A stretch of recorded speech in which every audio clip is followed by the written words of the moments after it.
Okay, I'll just show you how to set the Sat Nav. First of all, we'll go to a different screen. So from any screen, whatever that's on, vehicle information. So from any screen, this is the onboard computer. Click the home button here. Home button. To navigation, looks like a compass, click nav. And then you've got instructions over here on the left hand side. If I just click that, click over, points of interest, route criteria, traffic information,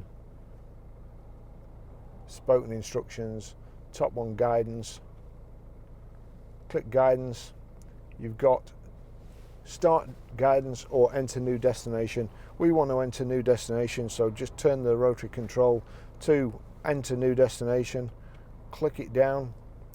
Destination input, well, yes, so click destination input. City and postcode, click city and postcode, and then we're Grosvenor Garage, Chorley Road, Waltleydale, Preston. P, turn the rotary control till you get to the letters of the alphabet, so that's PR, and then we need to go down to the bottom, which is just there, and it says numbers and symbols. Click on numbers and symbols. So PR5, 4, it's defaulted back to, or it should default back there, it's ring round uppercase letters, so we'll just click that, and then JS. That's us, Grosvenor Garage, Waltleydale, Preston, PR5, 4JS. It's got 2 there for some reason, so we'll select the bottom one.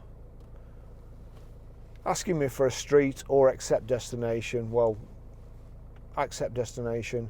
You can put Chorley Road in and it'll take you right to it, but this just takes you to the postcode. Start guidance and then press, click OK. That's it. It's showing you the direction, and it's also showing you the instructions where you're going to have to turn next. That's it. Once you get near enough, just turn that radio down. Once you get near enough to home, if you just flick across there, spoken instructions. Follow the road for 1 mile. I've just clicked them back on actually, but once you get near enough home, just click that. That knocks the speaker off.